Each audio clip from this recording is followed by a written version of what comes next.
प्रभु की जय। आपने तो बहुत सारी कथाएं सुनी होंगी, पढ़ी होंगी, लेकिन आज मैं आपको जो कथा सुनाने जा रही हूँ वो श्री जगन्नाथ प्रभु की अपने भक्तों के प्रति प्रेम को दर्शाती है। उड़ीसा के पुरी में भगवान श्री जगन्नाथ के एक भक्त रहते थे जिनका नाम था श्री माधव दास।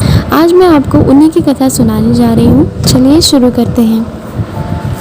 श्री माधव दास जी यहाँ पे अकेले ही रहते थे और उन्हें संसार से कोई लेना देना नहीं था, क्योंकि उनका इस संसार में कोई था नहीं श्री जगन्नाथ जी के अलावा।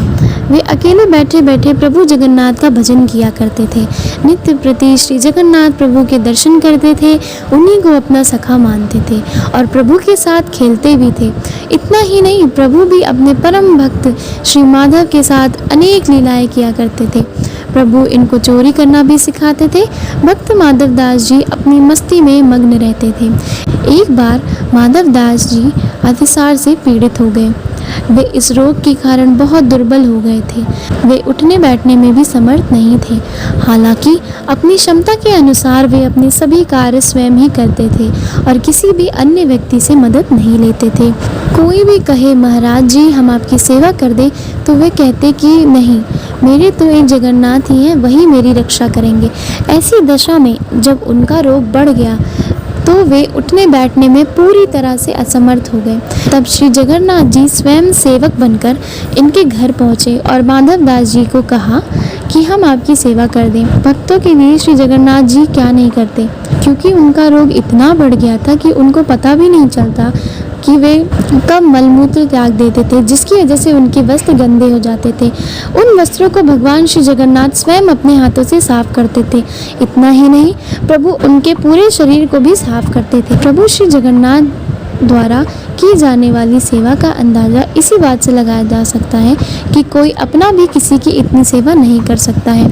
जब माधव दास जी को होश आया तब उन्होंने तुरंत पहचान लिया कि यह तो मेरे प्रभु ही थे। एक दिन श्री माधव दास जी ने प्रभु से पूछ ही लिया, प्रभु आप तो त्रिभुवन के मालिक हो, स्वामी हो, आप मेरी सेवा कर रहे हो।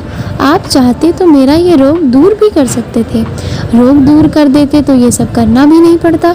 भक्त की बातें सुनकर प्रभु ने कहा, देखो माधव, मुझसे भक्तों का कष्ट नहीं सहा जाता, इसी कारण तुम्हारी सेवा मैंने स्वयं की। जो प्रारब्ध होता है उसे तो स्वयं भुगतना ही पड़ता है। अगर उसे काटोगे तो इस जन्म में नहीं, लेकिन उसे भोगने के लिए फिर तुम्हें अगला जन्म लेना पड़ेगा। और मैं नहीं चाहता कि मेरे भक्त को जरा से प्रारब्ध के लिए फिर अगला जन्म लेना पड़े, इसलिए मैंने तुम्हारी सेवा की। लेकिन अगर फिर भी तुम कह रहे हो तो भक्त की बात भी नहीं टाल सकता। प्रभु जगन्नाथ अपने भक्तों के सहायक बन उन्हें प्रारब्ध के दुखों से, कष्टों से सहज ही पार कर देते हैं। प्रभु ने अपने भक्त माधव से कहा, अब तुम्हारे प्रारब्ध में 15 दिन का रोग और बचा है, इसीलिए 15 दिन का रोग तू मुझे दे दे। जिसके बाद श्री जगन्नाथ प्रभु ने अपने भक्त माधव दास के बचे हुए 15 दिन का रोग स्वयं ले लिया। यही वजह है कि श्री जगन्नाथ जी आज भी बीमार होते हैं।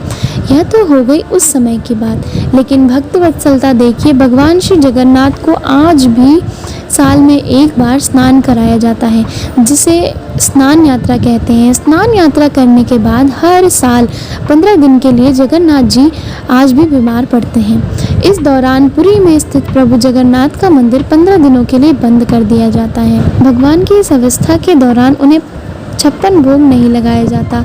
इस समय उन्हें 15 दिनों तक आयुर्वेदिक काढ़े का भोग लगाया जाता है। काढ़े के अलावा प्रभु को फलों का रस भी दिया जाता है।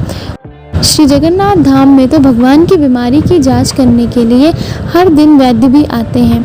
उन्हें रोजाना शीतल लेप भी लगाया जाता है। बीमारी के दौरान उन्हें फलों का रस, छेने का भोग लगाया जाता है और रात में सोने से पहले मीठा दूध अर्पित किया जाता है।